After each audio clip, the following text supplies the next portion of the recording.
और इसमें आप लोगों ने जो मेरे से पहले गुफ्तगू सुनी वो यकीनन मकबूल बट शहीद के अफकार और नज़रियात, उनकी जिद्दोजहद, उनकी नज़रियात और अगराद और मकासद पे थी। मैं कोई इसमें नई चीज़ इजाफा तो नहीं करूँगा, लेकिन जो तरबीती नशिस्त के एतबार से सेक्रेटरी साहब ने बात की है, तो तरबीती नशिस्त के एतबार से एक चीज़ जो मास्टर मकबूल साहब ने मुझे बताई वो मैं आपसे शेयर करता हूँ। वो कहने लगे कि गंगा केस से पहले भी और बाद में वो कहने लगे कि भट्ट साहब की जो एक्टिविटीज थी या सरगर्मियाँ थी उसमें पेशावर या एबटाबाद या मुजफ्फराबाद या मरी, इन जगहों पर वो कहते हैं कि मुझे अक्सर उनके साथ जाने का मौका मिलता था। और जब मौका मिलता था तो मैं ये देखता था कि वो हमेशा बड़ी एकेडमिक गुफ्तगू करते थे। वो नजरिए के एतबार से, कश्मीर की तारीख के एतबार से या मसला कश्मीर के एतबार से बड़ी मालूमाती, बड़ी जामे और बड़ी ठोस गुफ्तगू करते थे। तो वो बताने लगे कि एक दफा एबटाबाद बार में वुकला ने एक नशिस्त रखी, तो उसमें भट्ट साहब ने कश्मीर के तारीखी बैकग्राउंड पे बड़ी मुदल्लल और बड़ी ठोस गुफ्तगू की। तो वो कहने लगे कि मैंने भट्ट साहब से पूछा, मैंने कहा कि आप ये तारीख और उन चीज़ों की बात कर रहे हैं कि जिनमें शायद इन लोगों की इतनी दिलचस्पी नहीं है कश्मीर की तारीख, या क्या ज़्यादातर ये करंट सिचुएशन पे कोई चीज़ सुनना चाहते हैं। तो कहने लगे कि मैं करंट सिचुएशन पे आने से पहले इन्हें ये बताना चाहता हूँ कि हम कौन हैं, कश्मीर क्या है, इसकी तारीख क्या है, इसकी तहजीब क्या है, इसका कल्चर क्या है, और हम जिस रियासत की आज़ादी की बात कर रहे हैं और जिस रियासत की आज़ादी के लिए हम जिद्दोजहद कर रहे हैं, उस रियासत की क्या आइडेंटिफिकेशन है, क्या शनाख्त है और क्या पहचान है। तो जब तक मैं उन्हें वो नहीं बताऊंगा, उस वक्त तक मैं अगर उन्हें डायरेक्ट आके आज के हालात के ऊपर ही तबसरा करूंगा तो फिर वो बात हमारी उनकी समझ में नहीं आएगी। इसलिए वो कहने लगे कि मेरा जो है वो बात करने का मकसद ये है कि मैं उनको बुनियाद से बताऊं। तो आप जो यहाँ पे स्टूडेंट्स बैठे हैं, जो नौजवान बैठे हैं, इस तरबीती नशिस्त के एतबार से मैं ये समझता हूँ कि हमारे लिए भी भट्ट साहब का ये तर्ज फिक्र बहुत अहम है। और भी बहुत सारी ऐसी बातें हैं उनकी जिंदगी की कि जिनको आप जब पढ़ते हैं तो फिर पता चलता है कि एक आज़ादी के रास्ते में जिद्दोजहद करने वाला शख्स, जिस तरह नासिर साहब अभी फरमा रहे थे कि जिस शख्स ने अपनी सारी जिंदगी इसी पे लगाई है। मुझे भट्ट साहब के एक अजीज रिश्तेदार गुलाम मोहम्मद लाला साहब, उनका मैंने इंटरव्यू किया जो मेरी किताब मकबूल बट यादें और बातें में शामिल है। तो वो कहने लगे कि वो 22 या 23 रुपए थे उनकी जेब में जब वो अपनी वाइफ को दे के तो पेशावर से निकले लास्ट टाइम 76 में क्रॉसिंग के लिए। तो उसने कहा कि मेरे पास यही है, मैं इसके अलावा और कुछ नहीं दे सकता। तो वो कहने लगे कि फिर वो मकबूल बट उस सफर पे गया जिस सफर से कोई वापस नहीं आता, और उसे पता था कि मैं उस सफर पे जा रहा हूं कि जिस सफर पे जान का ज़िया है, जान की कुर्बानी है, जिस सफर पे जान देनी है वहां लेने वाली कोई बात नहीं है। तो वो कहने लगे कि वो अगर चाहता तो वो लंदन या अमेरिका या न्यूयॉर्क या पेरिस में जा सकता था, लेकिन चूंकि उसका इश्क कश्मीर था, उसका जुनून कश्मीर था, उसका जज्बा कश्मीर था और उसकी जो लैला थी वो आजादी थी, तो उसने उसके असूल के लिए उस पार का सफर किया कि जिस पार से फिर वो वापस नहीं आ सकता। तो बात तरजीहात की है। आज भी हमें भी अपनी तरजीहात जो हैं वो अपने कायदीन के इसी तर्ज अमल से बनानी है कि जिन्होंने, उनके पास तालीम भी थी, उनके पास वसाइल भी थे, उनके पास सलाहियत भी थी, अहलियत भी थी। मैंने अपनी किताब बरगे चनार में एक वाकया लिखा है जिसमें कुछ दोस्तों ने उसका बहुत बुरा मनाया, लेकिन मैंने कहा कि मैंने एक तारीख की अमानत की, तारीख के स्पोर्ट की। सरदार इब्राहिम साहब, राजा मुजफ्फर साहब अमेरिका में मौजूद हैं, बाहयात हैं, उनने तस्दीक भी की। लोगों ने उनसे पूछा, उन्होंने कहा कि सईद असद ने जो लिखा है सही लिखा है?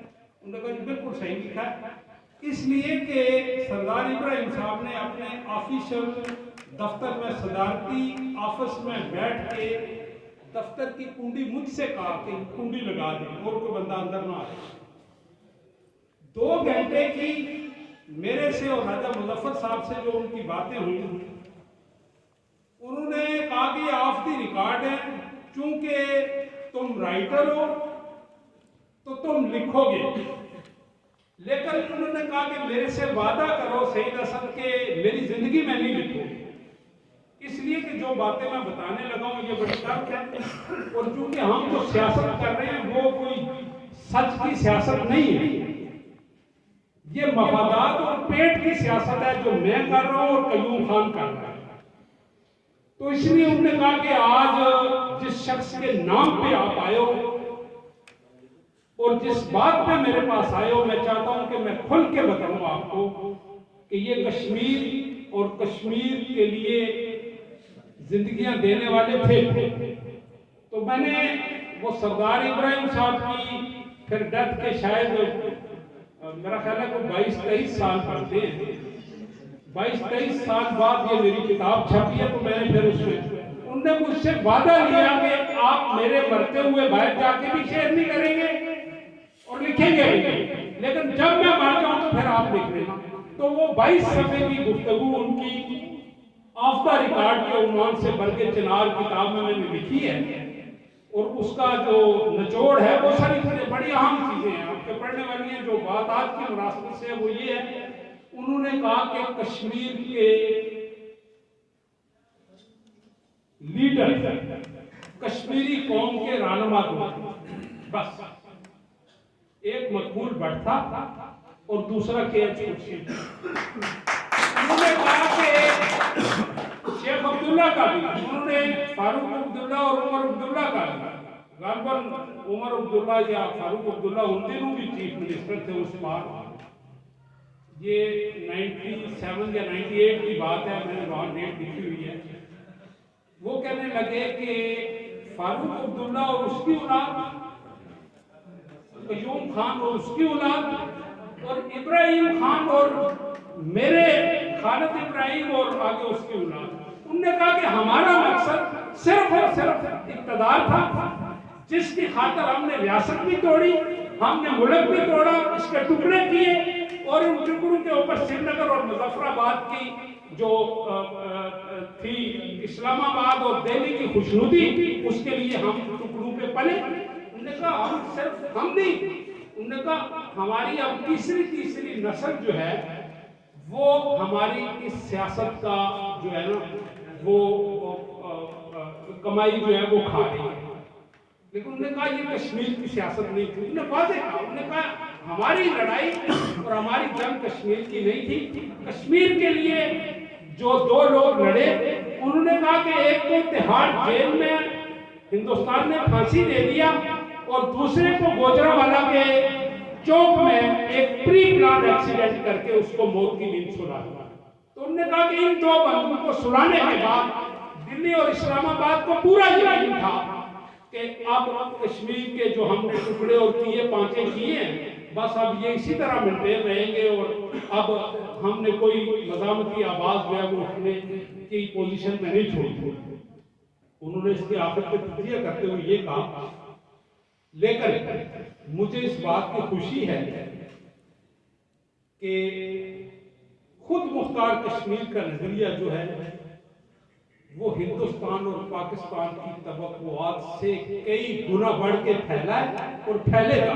और उन्होंने ये भी कहा, अपनी बुक में उन्होंने लिखा भी है कश्मीर सागा में, लेकिन उन्होंने कहा कि मेरी ये बात नोट कर ले कि कश्मीर का मसला जब भी हल होना है तो रियासत जम्मू कश्मीर की आज़ादी और खुद मुख्तारी की सूरत में हल होना है। तकसीम की सूरत में अगर ये हल होता तो मकबूल बट के बाद ये खत्म हो जाता सिलसिला और कोई इसका नाम ना लेता। लेकिन उन्होंने कहा कि मुझे पता है कि आज मेरा और कयूम खान का दौर गुजर चुका है, हमारे नजरियात को आपको नहीं मानेगा। अब कश्मीर की नई नस्ल जो है वो मकबूल बट के नजरियात को मानेगी और KH खुर्शीद के नजरियात को मानेगी, और जिन नजरियात का खुलासा और लुबे लबाब यही था कि रियासत जम्मू कश्मीर को एक आजाद, बाख्तियार, खुद मुख्तार और सामना रियासत बनाना। लेकिन उन्होंने कहा कि इसके लिए अभी कुर्बानियां देनी पड़ेंगी और मुझे उम्मीद है कि नई नस्ल देगी। हमारा तो टाइम खत्म है। उन्होंने कहा कि हमारा टाइम खत्म है। मैं 50 साल पहले भी इस कुर्सी पे बैठा था सदारत की, और आज 50 साल के बाद भी बैठा हूँ, लेकिन मैं सिर्फ इस कुर्सी के लिए हूँ, जिंदा हूँ। कुर्सी के अलावा मेरा और कोई टारगेट नहीं। तो बात यह है कि जो गवाही है वो अपने मुंह देने के बजाय जब कोई दूसरा देता है तो वो ज्यादा मोतबर होती है। तो मकबूल बट शहीद का जो रास्ता है, जो उनका नजरिया है, उसके ऊपर हमें अपनी पूरी ताकत के साथ, पूरी कुव्वत के साथ, पूरी जुर्रत, दलेरी और बेबाकी के साथ और किसी मसले और किसी खौफ को खातिर में न लाते हुए आगे चलना है। और ये दुरुस्त है कि कश्मीर के मसले का और कोई हल है ही नहीं है, और किसी और हल को कश्मीरी कौम कभी भी तस्लीम नहीं करेगी। सिर्फ और सिर्फ रियासत जम्मू कश्मीर के लोगों को एक आजाद और बाख्तियार मुल्क कायम करके अपनी सॉवरेनिटी के साथ जिंदा रहने का हक है। और उसके लिए ये दोनों पड़ोसी साम्राज्य मुल्क, ये दो, उसमें मैंने अपने उस बुक में लिखा है एक जन्नत दो शैतान, तो वो भी पढ़े। ये दो शैतान जो है ये इंशाल्लाह अपने अंजाम को पहुंचेंगे। आप हालात और वाकयात को देखते रहें और इसके ऊपर नजर रखें और उस पर अपनी स्ट्रेटेजी, अपनी हिकमत अमली और अपनी कुव्वतों को यकजा करते रहें।